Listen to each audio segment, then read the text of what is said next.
আমরা এখন যেটা দেখবো সেটা হচ্ছে ট্রান্সফর্ম এগেইন। ট্রান্সফর্ম এগেইন জিনিসটা কি, সেটা হচ্ছে আমরা যদি কোনো শেপকে একের অধিক আপনার কপি করতে চাই, একের অধিক আপনার মানে এক জায়গা থেকে আরেক জায়গায় যদি আমি মুভ করতে চাই, বা আপনার সেন্টার ফিক্সড রেখে যদি ঘোরাতে চাই, সেন্টার ফিক্সড রেখে যদি আপনার একের অধিক কপি নিতে চাই, সেক্ষেত্রে আমাদের ট্রান্সফর্ম এগেইন অপশনটা কাজ করতে হয়। আপনার অপশনটা কাজ করি আমরা। তো ট্রান্সফর্ম এগেইনের যে শর্টকাটটা আছে সেটা হচ্ছে কন্ট্রোল ডি। অ্যাকচুয়ালি কন্ট্রোল ডিটা সাধারণত রোটেট এবং রিফ্লেক্ট টুলের মধ্যে ইউজ হয়, এই জন্য আমি রোটেট এবং রিফ্লেক্ট টুলের যে অপশনটা আছে সেটা আমি বাইরে রেখেছি, যেহেতু এটার কাজগুলো করবো আমরা এখন। এটা দিয়ে, এই রোটেট এবং রিফ্লেক্ট টুল দিয়ে আমি ট্রান্সফর্ম এগেইনের কাজটা দেখিয়ে দেবো এবং আপনাদের বুঝতে সুবিধা হবে। আর রোটেট এবং রিফ্লেক্ট টুলটা কী করে, রোটেট শব্দের অর্থ হচ্ছে ঘোরানো, আর রিফ্লেক্ট শব্দের অর্থ হচ্ছে প্রতিবিম্ব। ঠিক আছে, তা আমি আপাতত রোটেটকে নিয়ে কাজ করছি। আমি যদি কোনো একটা সাবজেক্টের উপর রোটেট করতে চাই, কোনো সাবজেক্টকে যদি ঘোরাতে চাই, সেক্ষেত্রে আমাকে যেটা করতে হবে, আমি ইচ্ছে করলে যে কোনো, আমি আমার প্রয়োজন অনুযায়ী যে কোনো জায়গা থেকে রোটেট করতে পারি সেটা। তো আমি যদি কোনো কিছুকে রোটেট করতে, কোনো সাবজেক্টকে রোটেট করতে চাই, সেটার জন্য আমাকে অবশ্যই একটা সেন্টার ফিক্সড করতে হবে, অর্থাৎ আমি আমার প্রয়োজন অনুযায়ী সেন্টার ফিক্সড করতে পারি। সাপোজ আমি ইচ্ছে করলে এখান থেকে আমি রোটেট করতে পারি, ইচ্ছে করলে মিডল থেকে রোটেট করতে পারি, ইচ্ছে করে সাইড থেকে রোটেট করতে পারি, আমার যেইখানে প্রয়োজন সেখান থেকে রোটেট করতে পারবো ইজিলি। তাই রোটেট করার অপশনটা হচ্ছে, আমি যখন কোনো কিছু রোটেট করতে যাব, ফার্স্ট আমি সাবজেক্টকে সিলেক্ট করবো এবং দ্বিতীয় হচ্ছে আপনার রোটেট অপশনে ক্লিক করবো। ক্লিক করার পর একটা জিনিস খেয়াল করুন, আমার মিডলে একটা রোটেট অপশন দেখা যাচ্ছে, অর্থাৎ এই রোটেট অপশনটা যেখানে থাকবে সেটা সেন্টার ফিক্সড হবে এবং ওইখানে সেন্টার ধরে এটা ঘুরতে থাকবে, এটা রোটেট হবে, আপনার সাবজেক্টটা রোটেট হবে। তো এটা যেখানেই থাকবে সেটাই হবে সেন্টার, এটা যেখানে থাকবে সেটাই হবে সেন্টার। তো আমি ইচ্ছে করলে ড্র্যাগ করে নিতে পারি, ইচ্ছে করলে নর্মাল একটা ক্লিক করে এটাকে মুভ করতে পারি। তা আমি যদি নর্মাল এখানে যদি সাপোজ মনে করলে এখানে যদি আমি সেন্টার ফিক্সড করতে চাই, ক্লিক করার আগে যেটা করতে হবে সেটা হচ্ছে অল্টার। যদি আমি একের অধিক কপি চাই, মানে রোটেট চাই, তাহলে আমাকে অল্টার প্রেস করতে হবে। আর যদি একের অধিক না, নর্মালি একটাই চাই, তাহলে আর অল্টার প্রেস করতে হবে না। আর অল্টার প্রেস করার আরেকটা অপশন আছে, আরেকটা কারণ হচ্ছে আমি যে রোটেটটা করবো সেই রোটেটটা যদি আমি নির্দিষ্ট কোনো পরিমাপ অনুযায়ী রোটেট করতে চাই, তাহলে অবশ্যই অল্টার আমাকে প্রেস করতে হবে। অর্থাৎ আমি একটা নির্দিষ্ট দূরত্ব চাচ্ছি, যে এই দূরত্ব বজায় রেখে সে রোটেট হবে, তাহলে অবশ্যই অল্টার প্রেস করতে হবে। আমি অল্টার প্রেস করে যদি এখানে জাস্ট একটা ক্লিক করি, একটা জিনিস খেয়াল করুন, আমি যখন অল্টার প্রেস করলাম, তখন দেখেন আমার কার্সরের পাশে আরও কয়েকটা অপশন চলে এসেছে। ঠিক আছে, আরও কয়েকটা অপশন চলে এসেছে। সো আমি যদি খেয়াল করি, আপনার অল্টার প্রেস করে এখানে ক্লিক করি, তাহলে একটা পপ আপ শো করবে। পপ আপটার মধ্যে ইচ্ছে করলে আমি যে কোনো অ্যাঙ্গেল প্রেস করে দিতে পারি, যে কোনো অ্যাঙ্গেল দিতে পারি। সেই যে কোনো অ্যাঙ্গেলের মধ্যে আমি সাপোজ আপাতত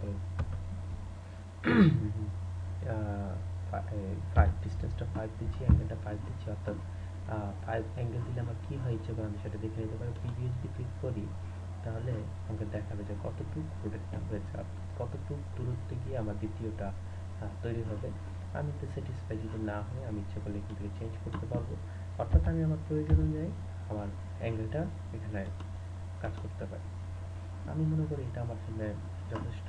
আমি কপি করব, অবশ্যই কপি করব। কপি করার পর দেখুন দুটো হয়ে গেছে, একটা ছিল এই আপনার অরিজিনালটা, আর এখন হচ্ছে সেকেন্ডটা হচ্ছে যে আমি যেটা কপি করেছি সেটা। এখন যদি কন্ট্রোল ডি দিই, কন্ট্রোল যদি ডি প্রেস করতে থাকি, আমি একের পরে এটা সেটা এখন কি কাজটা করেছে, এটা হচ্ছে আপনার সেন্টার ফিক্সড করেছে এবং তাকে সেন্টার ধরে এটা ঘুরছে। আমি যতবার কন্ট্রোল ডি প্রেস করব ততবার এটা ঘুরতে থাকবে, অর্থাৎ রোটেটের যে কন্ট্রোল আপনার ট্রান্সফর্ম এগেইনের যে অপশনটা সেটা হচ্ছে, আপনি যদি একটা তাকে সেন্টার ফিক্সড করে দেন এবং কন্ট্রোল ডি প্রেস করতে থাকেন, তাহলে ওটাকে সেন্টার ফিক্সড করে সে একের পর একের পরে কপি হতে থাকবে। সেখানে যেহেতু আমরা পপ আপের মধ্যে আপনার অ্যাঙ্গেল ফিক্সড করে দিয়েছিলাম এবং কপি দিয়েছিলাম, তাই একই কপিকে সে বারবার রোটেট করবে। এটা হচ্ছে কন্ট্রোল ডির সিস্টেম, অর্থাৎ একটাকে বারবার ঘোরাবে। আর রোটেট শব্দের অর্থ হচ্ছে আমার যেই অপশনটা আছে সেই অপশনটাকে নির্দিষ্ট কোনো সেন্টার ফিক্সড করে সেটার চারপাশে ঘোরানোই হচ্ছে রোটারের কাজ। আমি যে কোনো জায়গায় সেন্টার ফিক্সড করতে পারি, যে কোনো জায়গা থেকে আমি ইচ্ছা করলে রোটেট করতে পারি। আমি যেমন আমরা ঘড়ি তৈরি করেছিলাম, ঘড়ি আমরা সিলেক্ট করলাম, এখন রোটেট অপশনে যাই, আমি সাপোজ এখানে আমার যদি আমি সেন্টার ধরতে চাই, এখানে ধরার আগে মানে ক্লিক করার আগে অবশ্যই আমি কাউন্টার প্রেস করে ক্লিক করতে হবে। ক্লিক করার পর আমি যদি সাপোজ 10 বা 6 দিই, 6 দেওয়ার পরে যদি প্রিভিউ দিই, প্রিভিউতে যদি কপি করি, দেখবেন আমার একটা আলাদা শেপ তৈরি আসছে। এখন যদি আমি কন্ট্রোল ডি প্রেস করতে থাকি, এটাকেই সেন্টার ধরে, এটাকে সেন্টার ধরে এটা ঘুরতেছে, এটাকে সেন্টার ফিক্সড করে ঘুরতেছে। তো এই ছিল হচ্ছে রোটেট সিস্টেমের কাজ। আপনার যে কোনো কিছু এভাবে রোটেট করতে পারেন আপনার প্রয়োজন অনুযায়ী।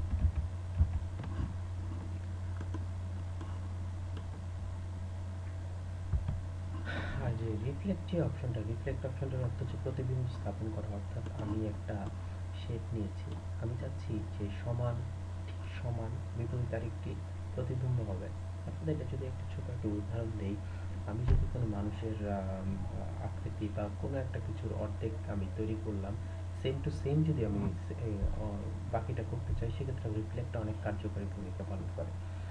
তো আমি ইচ্ছা করলে আপনার যে কোনো জায়গা থেকে রিফ্লেক্টটা করতে পারি। অর্থাৎ এই পাশটাও রিফ্লেক্ট করতে পারবো, এই পাশটাও করতে পারবো, উপরের সেটটাও করতে পারবো, বাম সাইডটাও করতে পারবো। তো আমি রিফ্লেক্ট করার জন্য যেটা করতে হবে সেটা হচ্ছে আমার সাবজেক্ট অবশ্যই সিলেক্ট করতে হবে। জাস্ট রিফ্লেক্ট অপশনে ক্লিক করব। ক্লিক করার পরে ঠিক রোটেট অপশনের মতো একটা আপনার অপশন শো করবে, কিন্তু এটা আর ওটার মধ্যে যে আপনার পার্থক্য সেটা হচ্ছে, এটা হচ্ছে আমাকে রিফ্লেক্ট করতে সাহায্য করবে, যে কোথা থেকে কোথায় আমি রিফ্লেক্ট করবো সেটা আমাকে সাহায্য করবে। তো আমি যখন এখানে আপনার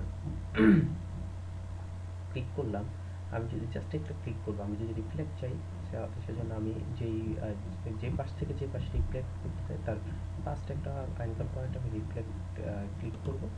আর সেকেন্ড যে পয়েন্টটা থেকে আমি রিফ্লেক্ট করতে চাচ্ছি, অর্থাৎ যে দুটো বাহু আমি রিফ্লেক্ট করতে চাচ্ছি, প্রথম পয়েন্টে জাস্ট একটা ক্লিক করলাম। আর দ্বিতীয় বাহুতে ক্লিক করার আগে অবশ্যই আমাকে শিফট এবং অল্টার প্রেস করে ক্লিক করতে হবে। এখন আপনার প্রশ্ন আসতে পারে, শিফট এবং অল্টার প্রেস কেন করব? শিফট হচ্ছে সমান দূরত্ব বজায় রাখবে, অর্থাৎ সমান করবে, আর অল্টারের শব্দ হচ্ছে কপি করবে। এখন যদি আমি ক্লিক করি, দেখুন সেম টু সেম আরেকটা তৈরি হয়ে গেছে।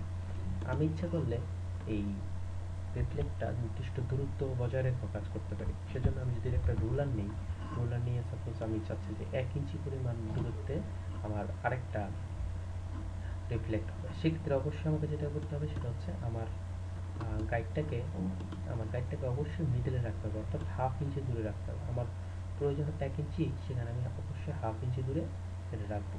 মেজারমেন্টটা থাকবে হাফ ইঞ্চি। অর্থাৎ এখানে এটার সাথে যেটা হবে সেটা হচ্ছে সাবজেক্ট প্লাস হচ্ছে তার ডিস্টেন্স, সাবজেক্ট প্লাস হচ্ছে তার ডিস্টেন্স সহ হচ্ছে ওই পাশে রিফ্লেক্ট হবে।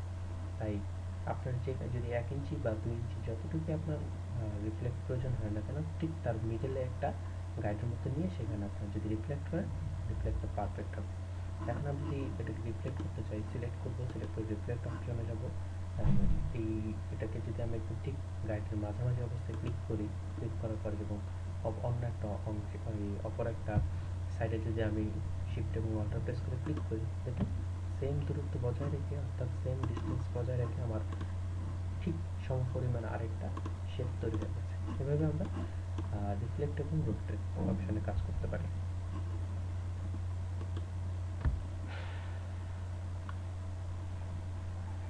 স্ট্রোক নিয়ে কিছু কথা বলব, সেটা হচ্ছে আপনার স্ট্রোকটা কি বা স্ট্রোকটা কীভাবে কাজ করে। স্ট্রোকের আলাদা কয়েকটা অপশন আছে, সেই অপশনগুলো আমরা একটু দেখব।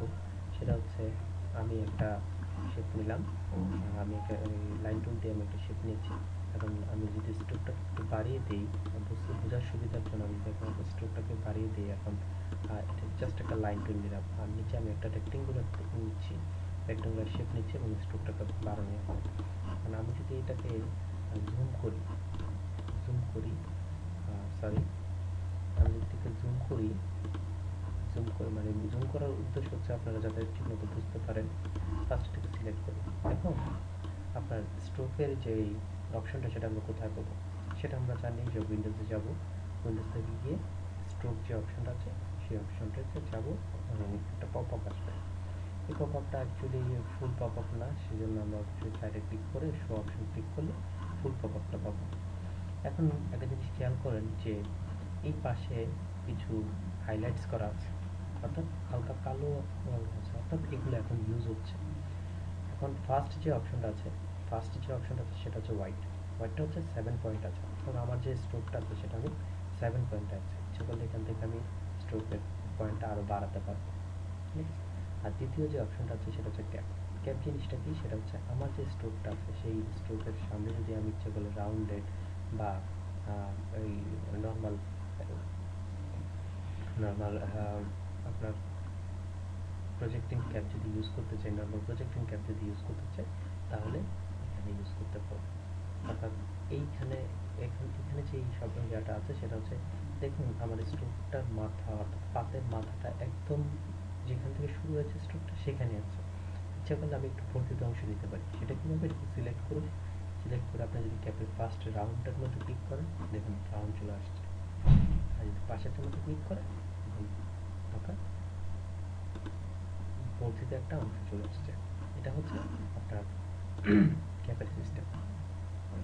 আর কর্নারের সিস্টেমটা কি? কর্নারের সিস্টেম হচ্ছে আমি ইচ্ছে করলে আমার যে কর্নারটা নর্মালি কোনাকুনি অবস্থা আছে সেটা ইচ্ছে করলে আমি ইচ্ছে করলে একটু রাউন্ডেড করতে পারবো, ইচ্ছে করলে একটু কাটা সিস্টেম করতে পারবো। সেটা হচ্ছে ফার্স্টে যদি আমি এটাকে সিলেক্ট করে যদি আমি সেকেন্ডটাকে ক্লিক করি, দেখুন একটু রাউন্ডেড হয়ে যাচ্ছে। আর পরের অংশটা যদি আমি ক্লিক করি, আপনার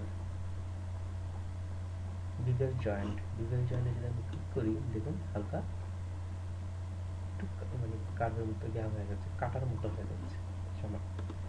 আর আরেকটা অপশন আছে, সেটা হচ্ছে নিচে যে অপশনটা আছে অ্যালাইন স্ট্রোকের মধ্যে, অর্থাৎ অ্যালাইন কীভাবে আমরা যেমন অ্যালাইনমেন্ট করেছিলাম সেখানে স্ট্রোকের মধ্যে অ্যালাইনমেন্ট করা যায়, সেটা হচ্ছে এক জায়গায় যেভাবে থাকে হচ্ছে অ্যালাইনটা মিডলে ইচ্ছা করলে আমরা যে কোনো এক পাশে ইউজ করতে পারি। দেখুন মিডল যেটা আছে align stroke on to inside, যদি আমরা এটা ক্লিক করি আমাদের যে অ্যালাইনটা আছে সেটা ভিতরের দিকে চলে যাবে, অর্থাৎ হাত বরাবর তো মিডলে ছিল, সেটা যদি আমরা যখন ভিতরে ক্লিক করি সেটা ভিতরে চলে যাবে, সম্পূর্ণ স্ট্রোকটাই আমাদের ভিতরে চলে আসছে। এখন যদি আমি বাইরেটা ক্লিক করি, আউটসাইডে যদি আমাদের পাতের বাইরে চলে যাবে, অর্থাৎ এইভাবে ইচ্ছা করলে আপনি আপনাদের স্ট্রোকটাকে বাইরে এবং ভিতরে নিতে পারেন। আর এছাড়া নিচে কয়েকটা অপশন আছে, সেটা হচ্ছে আমি যদি ড্যাশ লাইন যদি ক্লিক করি, ড্যাশ লাইন ক্লিক করার পর দেখুন এখানে যে রেক্ট্যাঙ্গুলারটা ছিল সেটা ড্যাশ ড্যাশ ড্যাশ আকৃতি হয়ে গেছে। সেখানে ইচ্ছা করলে আপনি এখানে ইচ্ছে করলে পয়েন্ট বাড়াতে পারেন। আমি সাপোজ মনে করলাম 20 পয়েন্ট দিলাম, 20 পয়েন্ট দিয়ে যদি ক্লিক করি, দেখুন ডিস্টেন্সগুলো 20 পয়েন্টস হয়ে গেছে। এগুলো ডিস্টেন্সটা এইগুলো হচ্ছে 20 পয়েন্ট এবং মিডলে যে পয়েন্ট মানে ফাঁকাটা সেটাও আমি ডিস্টেন্সে দিয়ে দিই। ইচ্ছা করলে আপনি ড্যাশটাকে চেঞ্জ করতে পারেন, ড্যাশটাকে একটা দিতে পারেন, ক্যাপটাকে একটা দিতে পারেন, ড্যাশটাকে ক্যাপটাকে এভাবে করতে পারেন, আলাদা আলাদা করে করতে পারেন। আর নর্মালি যদি আমি এটাকে এখন উঠিয়ে দিই, ঠিক আগে যেমন ছিল সেটাই হয়ে যাবে। এখন আমি উপরে আরেকটা অপশন আছে, সেটা হচ্ছে যদি আমি একটু ধরি যদি জুম আউট করি, সেক্ষেত্রে আপনার নিচে আরও কয়েকটা অপশন আছে, সেটা বোঝাতে পারবো। এটা হচ্ছে অ্যারো হেড হচ্ছে আমি ইচ্ছে করলে আমি আমার স্ট্রোকের মধ্যে স্ট্রোকের হেডগুলোকে অ্যারো হেড হিসেবে তৈরি করতে পারি। যেমন এটা সিলেক্টেড আছে, এটা সিলেক্টেড অবস্থায় এখানে যদি আমি ক্লিক করি, দেখুন ভিতরে আরও কিছু আপনার পাওয়া যাবে, ভিতরে কিছু অপশন পাওয়া যাবে। সেখান থেকে যেটা ইচ্ছা আমি সেটাকে চুজ করতে পারি। চুজ করে যদি আমি যদি সাপোজ সিলেক্ট করি, দেখুন আমার মাথাটা চেঞ্জ হয়ে গিয়ে আর একটা অন্য রকম হয়ে গেছে। আমি যদি এই পাশটা চেঞ্জ করতে চাই, সামনের পাশটা চেঞ্জ করতে চাই, অবশ্যই রাইটটা লেফটটা ইউজ করতে হবে। আর যদি আমি রাইট সাইডটা প্লে করতে চাই, জাস্ট রাইট সাইডে ক্লিক করবো, দেখবেন হয়ে গেছে। সরি এটা ছিল না, সিলেক্টেড ছিল রাইট, যদি রাইটটা ক্লিক করি রাইটটা হয়ে গেছে। এখন ওই অনুযায়ী আপনি ইচ্ছা করলে এটা করবেন। আবার এখানে আরেকটা কথা আছে, সেটা হচ্ছে আপনি ইচ্ছা করলে এটাকে ছোটো বড় করতে পারেন। যেমন এখানে 100% আছে, সেটা যদি আপনি কমিয়ে দেন দেখুন ছোটো হয়ে যাচ্ছে। আবার এই পাশে আপনার 100% সেটা যদি উপরে ক্লিক করেন দেখেন আরেকটু বড় হয়ে যাচ্ছে।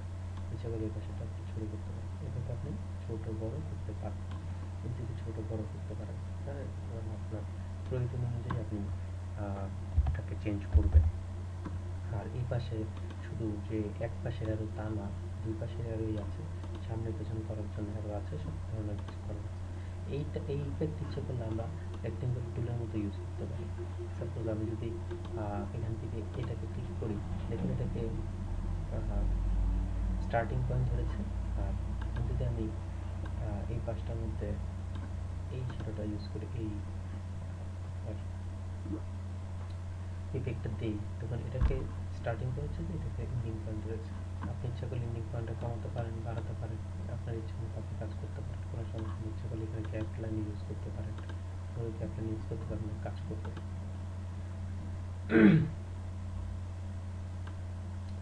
মতো আপনার পছন্দ অনুযায়ী, আপনার ডিজাইন অনুযায়ী আপনি কাজ করতে পারেন, যে কোনো কাজ এটাকে করতে পারেন। এরপরে যদি একটু ভালো করে দেখবেন যে কীভাবে কী হয় না হয়, একটু দেখুন দয়া করে। আর নিচে যে একটা অপশন আছে সেটা হচ্ছে ইউনিফর্ম। আমি যদি কোনো এই কালারটাকে যদি ইচ্ছে করলে অন্য একটা চেঞ্জ করতে চাই, জাস্ট ক্লিক করবেন, হয়ে গেছে। তারপর একটা যদি ক্লিক করেন, দেখুন হয়ে যাচ্ছে।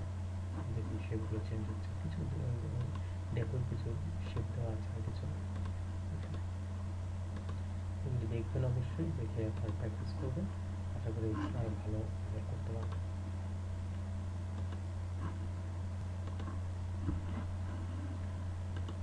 আমার যে অপশনটা আছে সেটা হচ্ছে আপনার টেক্সট টুলের একটা ব্যাপার আসছে, সেই টেক্সট টুলটা আমরা ভিডিওতে দেখিয়ে দিই আপনাদেরকে।